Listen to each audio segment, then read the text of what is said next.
Okay, so welcome back and welcome everyone to the Có hiểu có thương with the topic trauma. This is the fifth season and this is the second session of this conference, and we will meet a speaker who's very familiar with us, Dr. Holwerda, with the topic why is it difficult to talk about intergenerational trauma. And because some of you kind of new with this conference, but some of you already know Douglas. Douglas is our friend, and he's an American master level psychotherapist who has lived and practiced in Vietnam since 2010.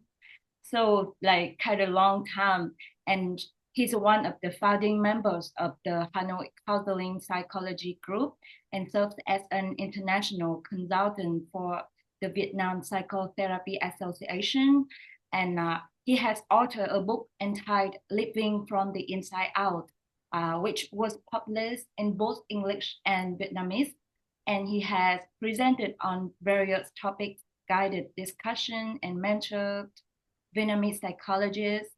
Uh, so in this session, we will talk about intergenerational trauma, and it's very interesting because you are foreigner with live a long time in Vietnam. So I really hope that we could get like your insight as a foreigner and also a psychologist living in Vietnam. So like will you like use your word inside out? You could see from the outside and also living inside. So I really curious about the topic today. We will have about 15 minutes at the end of the program for Q&A. So if you guys as participants have any questions while the speaker sharing, you can type in the chat box, and we will summarize them at the end of the speech. So Dr. this is the room is yours. Okay. Well, first of all, yes, let me thank you for organizing this and offering so many people the opportunity to step into the world of psychology and the understanding that comes from what that field offers us. And I've been an honored guest in Vietnam for some time now, and I'm very happy to share the things that I've learned from not only from the profession but from life itself. So, the title of this is intergenerational trauma and why it's difficult to talk about. And quite honestly, it is difficult to talk about. It's difficult for me. Now, it reminds me that about 6 years ago, I did a TED Talk in Hanoi in 2019. And I was so nervous at the time that it felt like my thoughts were about 6 feet above my head, and they were taking a long time to get to my mouth. And I was wondering if I could put the words in the right order so that people would understand me. And but today I'm not quite as nervous, although for me it's still a little bit strange talking into a screen and knowing there's people somewhere behind the screen, but not knowing exactly who's there and what you look like and how interested you are. So I'm going to do my best, and certainly I hope there's time at the end for questions. So one thing about my style is that I request my audience to listen carefully, okay, to be as present to the words as possible. And so generally, I say don't take notes, even though, of course, you want to remember things and look at it later.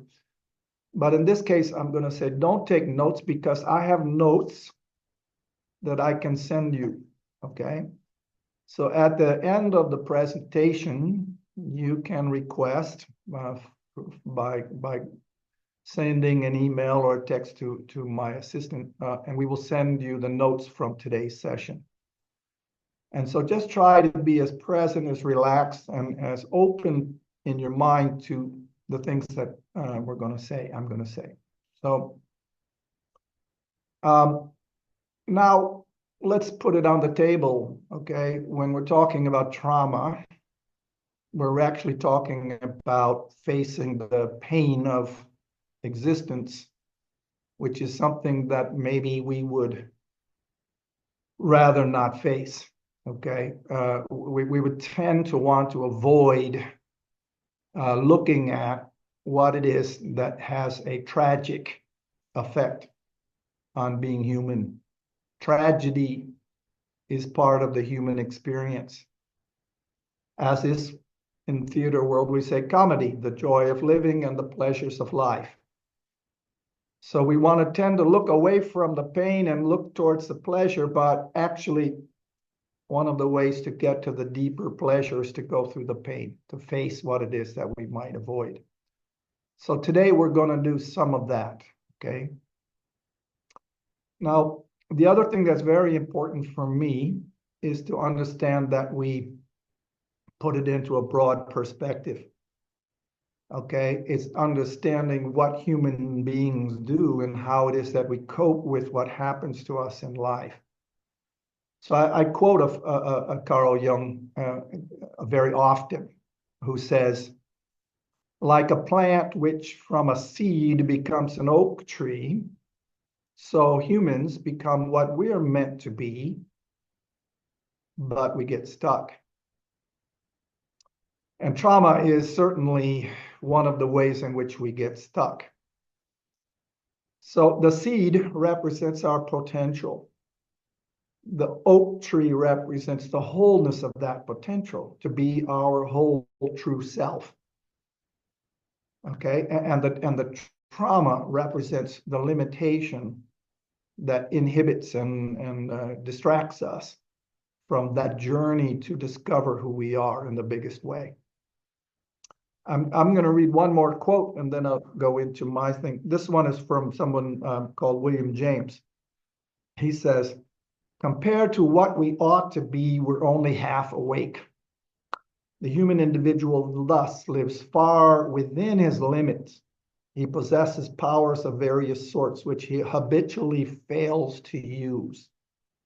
The habit of failure to our full self. Now, this is important because it sets the context of why resolving and overcoming trauma is an important thing to do. Because not only does it speak to us individually and the ways in which we live inside our limitations, it speaks to humanity and what it is that is possible for the collective human existence, to rise above the ways we function where we're living in fear or living in restrictions that aren't really necessary. So we're going to come back to that at the end to look at what it is we can do. But now let's jump into the topic of trauma. And I'm going to tell you about the 6 types of trauma. And some of this I'm going to go through quite quickly so that because it's kind of textbook learning and you can look it up or read the notes later. But number 1 is called specific trauma or specific incident trauma. So it's when something happens of such a significance, okay, that it impacts a person in a profound way. Okay, let me step back to something that I think is very important. Trauma has 3 parts to it. One is the experience of the trauma, what happens. Okay. Number 2 is the effect that has on us. So it's what happens and then how it affects us. And part 3 is how the effect that it has on us affects others. Okay, so there's a ripple. There's the event, there's the effect, there's how we deal with that effect, and then there's the way in which we bring that into the world we live in and the people that we live in. So when we're talking about intergenerational trauma, we're talking about things that happen to people maybe 1 or 2 or even longer ago, generations ago. And that what affects them becomes part of something that is in the unconscious, something that we don't actually know where it came from or what it is. Okay? And there's always the potential that people can resolve the trauma by facing it, by working through it, and by eliminating the worst painful outcomes. But unfortunately, that's not what happens in most cases. Okay, the trauma gets repressed. We cope by dealing with ourselves in a survival way, but the deeper issues are in the unconscious or the subconscious, and therefore, when they get passed along, they get passed along from that place. Okay, so excuse me. So I jumped ahead and now I've gone back, and now I'm going to start talking about the types of trauma again. So the first one is specific incident. Okay, and we all can guess, all the horrible things that can happen to anyone. One example that comes to my mind is where the client that I had, who was the driver of a car who smashed into a brick wall, and the other passengers in the car were killed. And so obviously this is going to be the kind of trauma that is painful and difficult and may take a very long time for the person to come to grips with. Okay. Of course, there's countless examples, and it's almost too painful to just start listing them. So I won't even go into all the ways in which people can be individually traumatized, but often they're related to things that are violent, sexual abuse being one of those kind of things. They fall into 2 categories. One is human. It comes from what some other human being did, and the other is from natural disaster. Okay, and so an individual trauma can happen when a natural disaster occurs. So the second kind of trauma is something that is repeated. So a person is being traumatized, and the behavior is repeated over time. So physical abuse. Okay, if parents are beating a child with a stick, and that's the way of punishment that they grow up with. Okay, that's a form of trauma that has a lasting effect because of the long-term effect. Okay, the third example is what we call insidious trauma, which means sometimes we don't even realize that we're being traumatized because it's happening as a normal thing. Emotional abuse is an example of that. We might live with somebody who's highly critical and always looking for the faults that we have. Okay, and we develop a way of functioning that's based on this constant diminishment of our value, diminishment of our self-esteem, because somebody is constantly influencing how we think about ourselves. And because it's normalized, particularly as a child, you don't know the difference. It becomes a long-lasting effect. Okay, another example of that is neglect. So each of us is born with needs. Okay, and when those needs aren't being met because we're not being attended to, okay, that neglect is in fact trauma, because a child then gets into adulthood and doesn't know why they feel so unable to meet their own needs or understand their own value. Okay, so neglect is a form of trauma. The fifth one is social trauma, which is when traumatic events are happening to everyone at the same time. Okay, and therefore, again, it becomes normalized in a way that is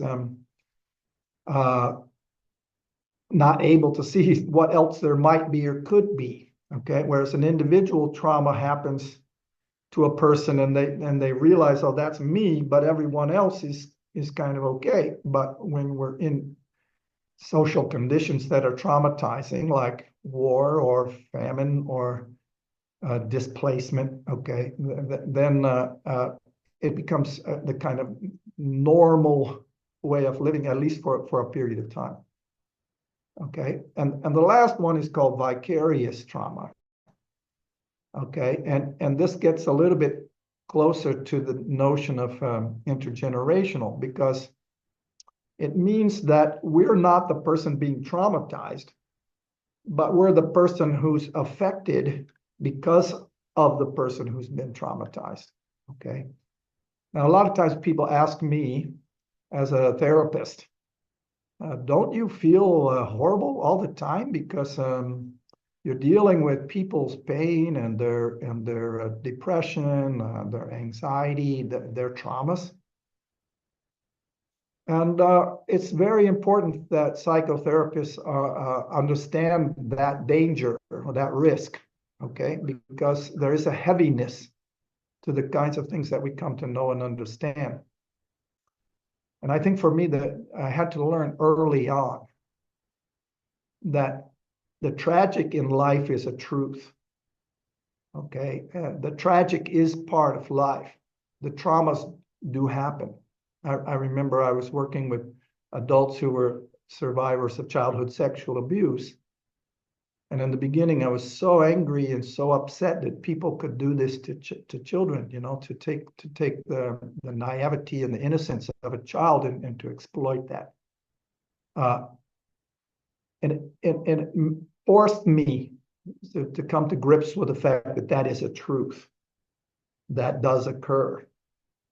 And that if I'm reacting to that, I'm not going to be as helpful or useful to the people who've experienced that. And so I feel like I had to learn how to ground myself in the realities of humanity, in the realities of how life is. And from that, I'm much more able to then support people who are going through that.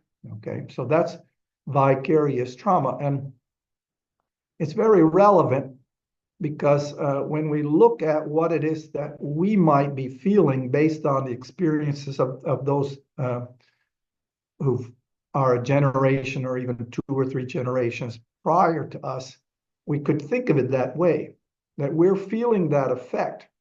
But how do we get to the point where we accept that that's what's been true? Okay, and we're going to get a little bit into the difference between a blaming mindset or a supportive mindset. Understanding is different than blaming. Okay, and we're going to talk about that a little bit more.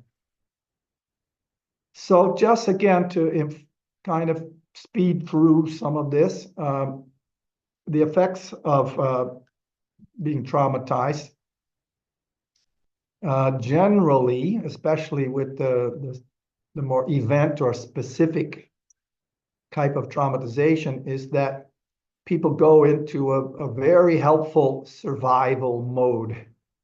The human being is really quite amazing because we're able to find ways to deal with things that are overwhelming, that are powerful in negative ways that we're not prepared for.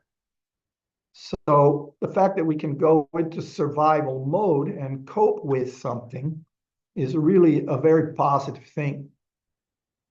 The important thing to understand that it's not the way to live an entire life. Okay, coping is a good thing. Resilience is a good thing, but it's not actually the kind of resolution that we need in order to embrace the possible and the potential that we have is to be our whole self, our free self. Okay. So the 3 types of survival are fight. Okay, we fight back, we push back, we go up against whatever it is that is causing us the threat. Flight, escape, get as far away from that as possible. Avoid it, even deny it, like just pretend it didn't happen. Okay, and the third one is freeze. Okay, which is another form of denial. It's like, okay, I'm not fighting it. I'm not running away from it. I'm basically disappearing. It's like camouflage. I freeze and I hide by being invisible. And just so you know, the coping response of freeze is the most influential to somebody that's been traumatized. Okay, if somebody's experiencing a trauma and they can fight, okay, at least they have some element that they are using their own power to be able to resist or to respond to what's happening. Or if they can run away, okay, it's not a solution, but it's at least an empowering way to deal with the trauma that's occurred. But freeze is when a person might feel so helpless, so disempowered, that they can't know what to do. And in fact, they disappear into themselves. We call that dissociation. They disassociate from the reality that exists, okay? So those are the initial responses to trauma. And now let's look at the long-lasting unresolved effects of trauma. So how does it actually affect us? Okay, so we have the event or the traumatization, all the different types. And now we're talking about the effect that it has. And again, this is kind of textbook things, and I will go really much too fast for really learning this, but I hope that if you're interested, you can find ways to study and deepen your understanding of this. But I'm going to go through kind of a long list, but very quickly, okay, so that we can get to some of the particular ways that in intergenerational trauma is relevant, okay? So emotional repression is number one, okay? When we're overwhelmed, what do? We repress the emotion. We put it underneath so that we don't have to pay attention. Repression is a very common understanding in psychology, that when we can't deal with it, we repress it, okay? We deny it, we store it somewhere else. It's not integrated into our way of being. It's kind of compartmentalized into a subconscious part of ourself, but below the level of understanding. Okay.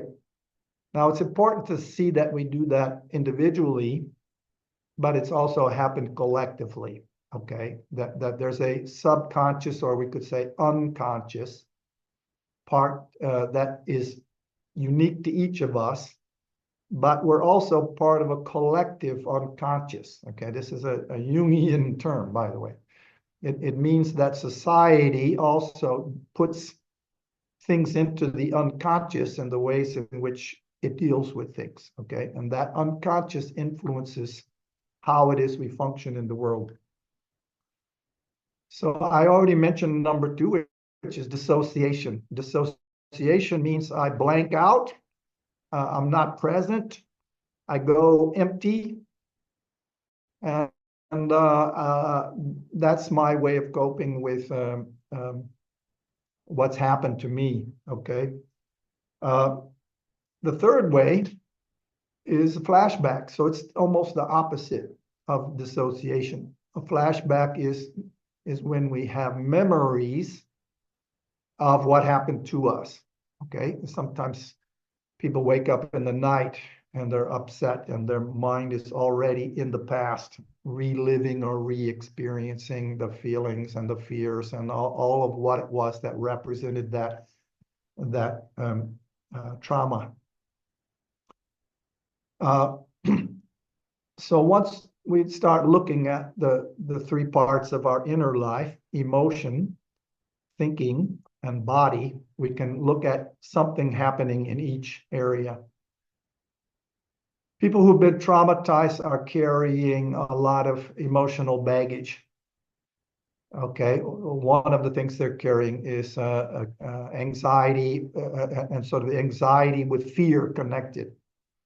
Okay, because what happened is so overwhelming that we would be afraid that it could happen again. And anxiety is very strongly related to uncertainty. And when we've been traumatized, we know something bad can happen in the world. Okay, then that creates a kind of uncertainty. And so anxiety becomes the way that we feel all the time or much of the time, because we never know when something bad can happen.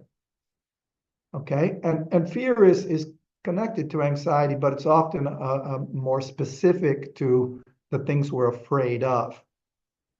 Okay, and with trauma, that can be quite difficult because it's afraid of something that's not even relevant to the here and now.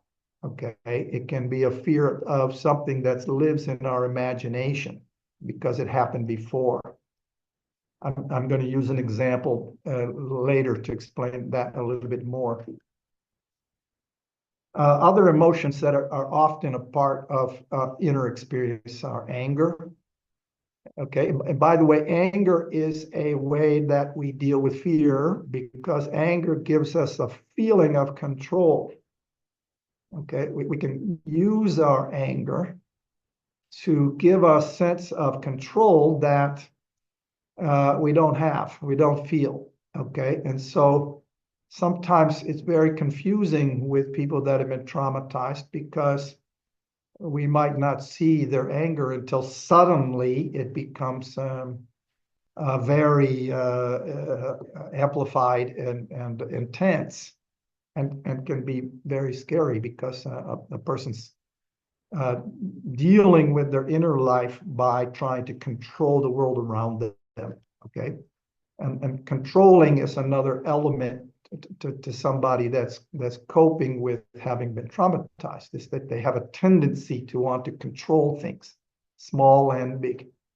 So we all know somebody who's controlling, who wants to have the last say on everything. Doesn't mean that they've been traumatized, but it does mean that that's a coping that has to do with the fear and the inability to understand what that fear might be.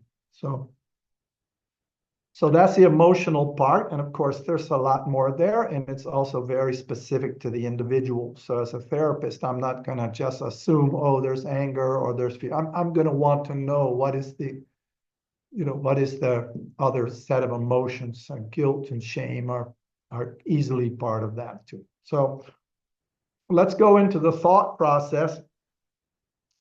And what that generally means is that people develop beliefs. Okay, they develop beliefs about themselves. They develop beliefs about how life is, about other people who they can trust or not trust. Of course, with fear, trusting is a hard thing to do. Okay, when we've been hurt, it's harder to trust than it is if we have felt safe. Okay, so those beliefs are often considered cognitive distortions. In other words, we're thinking in ways that are too much one way or too much another way. And those beliefs then become part of how we function. We're not seeing clearly, we're actually believing things that take us away from an accurate perception of how life is. All right. Again, I could do a whole talk on just that particular topic, but we're going to keep moving through. The third part of our inner life is our body. And many of us know that we have two systems that are meant to be coordinated. One is the sympathetic system, which is the system that kicks in when we're under a threat or a danger. And that system is a survival mode system. Okay, it creates adrenaline, it creates all kinds of energy that helps us to get through something that's difficult. Okay. And so that parasympathetic system is a very important one, but it's not meant to be the only system that we use. And sometimes people live their whole life only operating from that system. The other system is the parasympathetic system, which is the relaxation response. Okay, it's the way in which we let go of things and bring our energy down to a place where we can be present with what is, rather than in a dynamic which is caught in the dangers or the potentials of what could be. So when we're healthy and well, those two systems are both working together, and they're balanced in such a way that we can be alert and ready for whatever comes our way, and we can be relaxed and at ease in such a way that we're open to what life brings, okay? So our body is a very important part of how it is that we deal with trauma, and often the work that comes from healing should and could be done through the body, is becoming in touch with ourselves and understanding how our body is holding those tensions and keeping us in a state where relaxation is a hard thing. So I'm very much in favor of all of the kind of somatic psychology and the expressive ways in which people can, through their body, allow for things to change and to relax, because it's from that place of being relaxed that we can understand ourselves the most. All right. A couple of other effects is that when we're living from a place of survival mode or high alert, we lose touch with what I'll call our core self, our whole true self, our inner, the deeper parts of ourself. We're living in a way that's alert to the world around us at the expense of the place within us that represents who we are in the deepest ways, the ways that we understand best when we are well enough, when we are okay. One more, two more examples of the ways in which trauma affects us. It has to do with our behavior. So when we're having the feelings that we have, when we're thinking the way we're thinking, when our body is tense and not comfortable with ourselves, our behavior also reflects that. We say and do things that don't represent something true to ourselves, but represent a way of functioning in the world that is sometimes disrupted by intense emotions, fears and angers and guilt and shame. And so it builds a kind of internal negative self-talk. Okay, it's when we become more critical of ourselves. We have a lot more guilt and the feeling like I'm not happy with myself. Okay, and our behaviors then become a demonstration of what we believe about ourselves. If I believe I'm not good enough, I don't deserve, then my behavior is going to demonstrate that I'm not good enough and I don't deserve. Okay. And it also can be quite transactional, so that we start living life based on the response we get from others, sometimes seeking approval or trying to control someone, or our behavior is influenced by the degree to which we're not reconciled and well within ourselves. Okay, so it's a pretty long list of really what I think is hard truth, painful truth, how we're not well, okay, and how that being unwell influences not only the person we are and the limitations to our potential, it becomes a way that we function in the world. And let me say right now that this is one of the reasons why this is a very difficult topic, okay? Because if we think in those terms, we have to make a choice between whether or not we are blaming the victim, okay, or whether we are understanding that this is what happens when a person is traumatized, okay. Blaming the victim is something that we tend to do, okay. When somebody's not well, somebody's controlling, somebody's angry all the time, somebody is not easy to be with, okay, it's very easy for us to look through the lens of what should be, what's right, what's wrong, and to blame them for their behavior. But if we step back far enough and we realize that their behavior is a result of their trauma, then we get more compassion in the ways in which we come to see that that's what they've done as a means of coping. It's not what they would want or prefer for themselves, but it's a response they have to the disaster, the tragedy, the trauma that they've experienced, okay? These two lenses are very important to consider, because when we look through a judgmental lens, then we're looking down and judging people compared to what we think they should be. And we can do that to ourselves as well. This is what I should be. Now I'm judging myself. And it becomes self-reinforcing.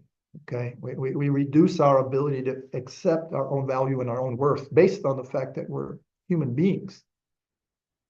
So this is a hard thing for all of us to be able to regulate and understand. Okay, is that we need to try to reduce the judgment we have, even though we need to set boundaries and understand, you know, not everything is okay, and we can't accept behaviors that aren't okay, but holding the space for compassion while we understand. Here's another part that's really difficult, is that a lot of times a person's behavior is what we experience in the here and now, and the source of their trauma might have happened to them years ago. An example that I sometimes think about is that I know someone who came from a religious family, and within that family and within the religion, the church he belonged to, they had very clear ideas that sex before marriage was not okay. And he violated that moral code, and his girlfriend got pregnant, and they decided to get married, okay? And maybe they were ready for that, okay?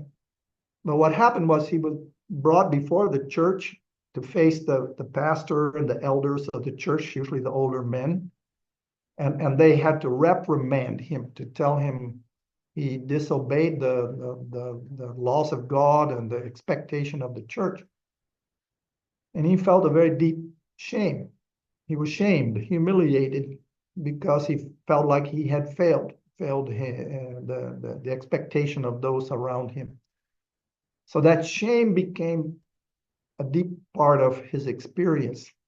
Now his son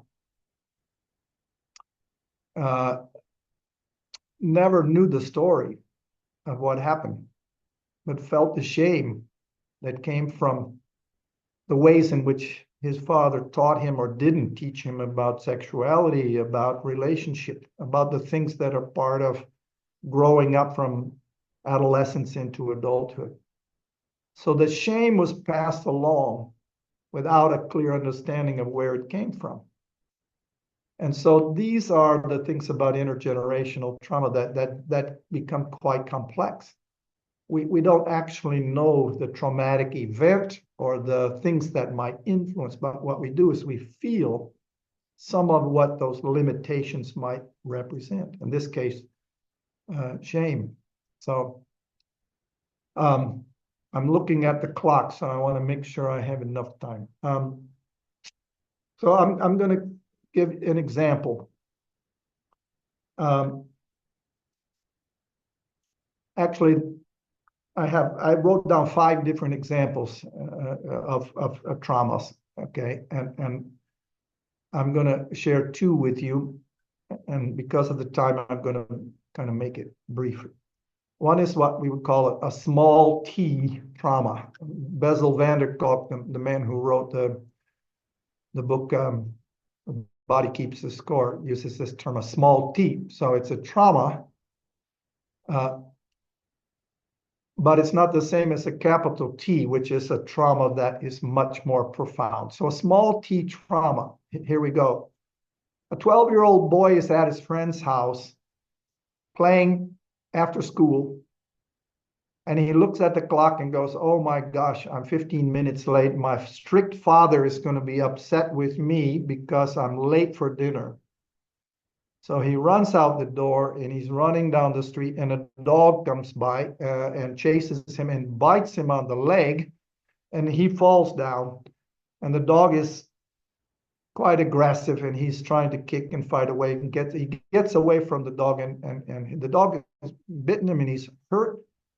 And he runs in the door, and who should he meet at the door? It's his father, who's upset. Where have you been? What's wrong with you? Don't you know enough to blah, blah, blah. So he's got 2 things happening. One is he's hurt. He's feeling the need for somebody to show compassion and care for him because he's hurt, he's scared, okay? And he's meeting a father who doesn't know about the dog bite, who's strictly trying to offer guidelines to teach his son, what to do. But in that experience, the boy suffers what we would call a small t trauma. Okay, he's upset. He's not able to deal with the things that are happening to him. The result of that event, okay, there's the experience, okay, is that he develops a great deal of fear for dogs. Okay, and so now every dog he sees is a potential dog that would bite him. Okay, now some of the ripple effect is that his friends start teasing him because he's afraid of dogs. Okay, he starts avoiding certain places where he can ride his bike or walk because he knows there's dogs there. Okay, he starts to feel like there's something wrong with him because nobody else is afraid of dogs, but he actually has a very panicky feeling inside, and he can't control that. It starts to affect his self-esteem. Something's wrong with me. It creates a lot of fear in the way that he's going about life during that time. Even later, he has a girlfriend who wants to have a dog, and he can't fathom the idea that he could be around a dog. Okay, so this is a trauma that affects his well-being, and if it goes unresolved, he carries these things into his life. Now, of course, we can't predict or know exactly how that will affect him as a father or him as an adult. We do know that it's possible for that to be resolved with somebody that would help him meet dogs and make peace with dogs and resolve the fear that comes from that. But it might happen or it might not happen. So the reason I use that example is because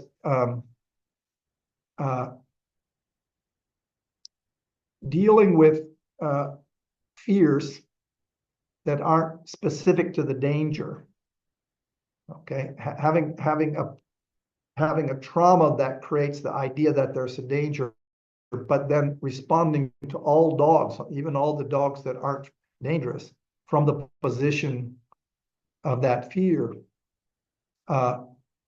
is a way that we can go through life. And it creates a belief system, and it creates a self-esteem issue. It creates a whole set of ideas about who we are and how safe we are to live our life. So now, let's take that small t trauma and let's move to what we would call big T trauma, okay? And this is where I find it difficult. Because if we actually face the truth about what people live through, we can't help but feel some of that pain and the reality of that ourselves. And I want to bring it right to the here and now, because there are places in the world, and I'm thinking of Gaza in particular, although there are places elsewhere in Ukraine and Sudan. I mean, there's probably a long list of places in the world where people are being traumatized as we speak. I was thinking that because the world is so small right now, I could actually get on an airplane today and I could be in Gaza on Monday. Okay, that's how close we are. Okay, and the experiences that people are having are that there's an immediate fear of what can happen because there's bombs and there's violence, there's displacement from anything that had felt safe, there's food shortages, there's a shortage of medical treatment and the help of a stable society. Okay, it's a devastation, a trauma that isn't going to be reconciled even after the bombing stops for a long time, maybe generations. Okay, and the profundity of what that means is something that's hard for us to wrap our head around.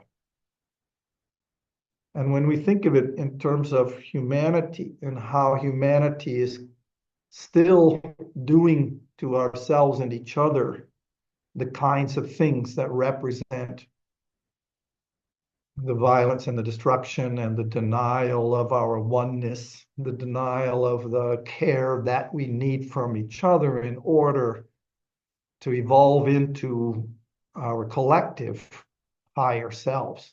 Okay,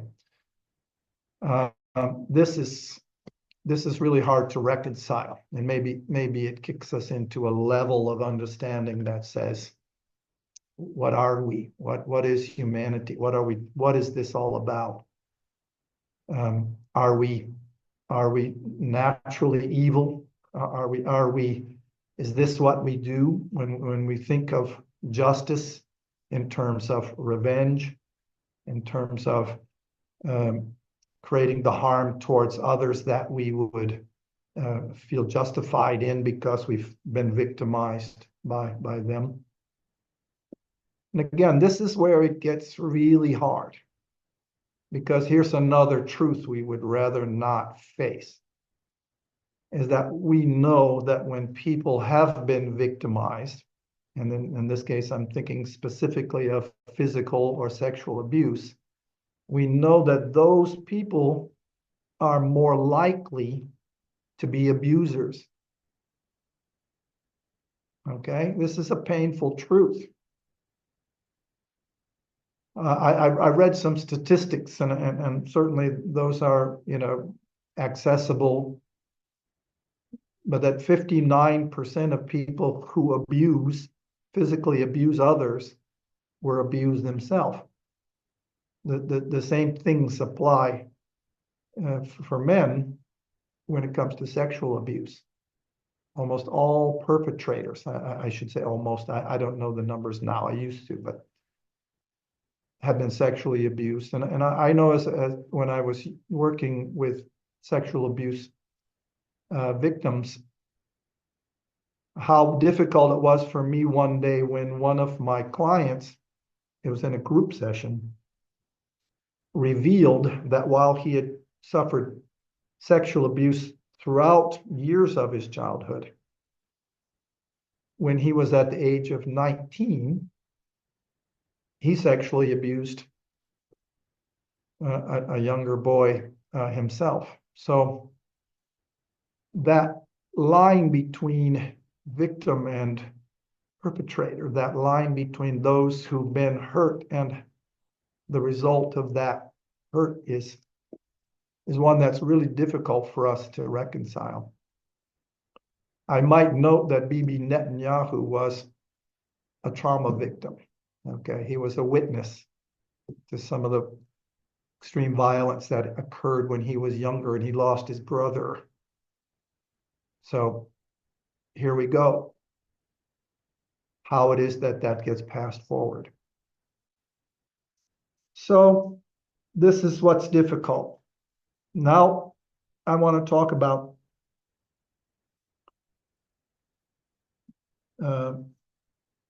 what we could call the ripple effect. Okay, so it's part 3 of the 3 parts. What happens, the effect it has on the individual, and then the effect that it has even years or generations later on the world around us. Now, one of the reasons why it's difficult is because so much of that comes to us through the unconscious. We can't draw a straight line between what happened to the person and what's happening to us. It exists in a subconscious or an unconscious level. Okay? The second thing is that in order for us to actually face the trauma that we experienced, or even the trauma that is intergenerational, we have to be well enough. Okay, if we're not well enough, we're going to be in survival mode. We're not going to be open and receptive to what it is that might have occurred. So being well enough is what allows us to be able to look back and face and see and quit avoiding or live up to what it is that caused that. Okay, if we're not well enough, then the unrealized aspects become normalized. So life goes on with these traumatic survival instinct effects, and that becomes a normal way of living. Okay, the fears are part of who we are. What we also don't realize is that it's interrupting this potential for what we could be. So we live within a narrow range. We're always staying focused on the next thing. We get future minded. One of the things about survival mode is that it's based on scarcity. It's based on fear that says, do the right thing so that we can keep surviving, even when we've already survived. Okay, and so we function as if that's the set of limits, rather than understanding that even when we are no longer poor, we have everything we need. We don't have to live within the restraints or the fears of trying to control the future, or trying to have fear be the dominant influence. The hard part is it takes a certain amount of wellness to gain the perspective that we're talking about right now. Okay, to be able to get far enough from what it is that's happened. Now, in therapy, there's a couple of methods. EMDR, okay, it allows us to gain a state where we can see things more clearly because we're in a hypnotic or a kind of a trance-like state. And the same thing is being researched with psychopharmaceutical medications that will allow a person to feel in a certain state of elation, so their personal well-being is heightened, so that they can actually see into what it was that happened to them, which doesn't occur when we're not well enough to experience that.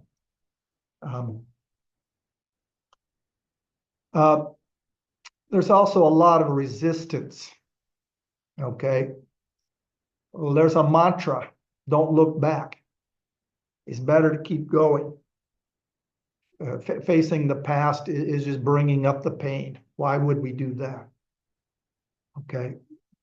There's a belief system that says being resilient and coping is what we've learned to do, and let's keep doing it. And so things get unresolved and passed along rather than understood in a context that allows us to free ourselves from what those limitations are. Now, again, here it is really hard because this is often coming down to the relationship between ourselves and our parents, or ourselves and our grandparents. Okay, where a generation who hasn't been traumatized is trying to create a space in order to not be influenced by the limitations of those who, of course, survived and have been resilient, but are limited in the perspective they might have about the impact of that trauma. Okay, and so a generation gap becomes an inevitable thing, because what we need when we are of a generation that's a contemporary generation is the freedom to be able to understand different set of questions, the meaning of life and how to live life. It doesn't need the same fears. Of course, it's very difficult because it's hard to draw a straight line between what happened to my father or my mother or my grandfather or my family or my country and how this is relevant here and now. And of course, there's so many other things that have changed. The internet, social media, the use of English language, okay, the influence of Western thought. There's a tremendous amount of change that occurs simultaneously to the things that have come from our past. So it's really hard to know exactly what it is. So that's what makes it difficult. Now, because I want there to be time at the end for questions, I'm going to jump to the end, which is to say this, that we can do the work of reflecting backward and understanding and identifying within ourselves what are those elements: fear, guilt, shame, anger, all those things that represent our emotion or our thinking or how our body is dealing with it, okay? There is work to be done, and I think it's valuable work to be done. All of us can gain self-acceptance through self-awareness, okay? But I think what's missing is also a bigger model or vision for what it is that represents, I'll call it an ideal, okay? And for me, it means going back to square one. Square one is this, that when we're born into the world, we inherit the reality that exists already. When we're born into the world, we're completely innocent and naive and we don't know anything. Okay? So when we're born into the world, there's a period of time where we need adults to do for us what we can't yet do for ourselves. We have needs. And when we go back to square one, we say, well, what are those needs and how do we meet those needs through the different developmental stages of life? And I'll read them to you, the ones that I sort of picked. Other people might pick other needs, but these are the ones I picked. We have a need for safety. And I say safe enough because life isn't perfect. It's never going to be perfectly safe. But we have the need to feel safe enough. And that changes over time. Okay.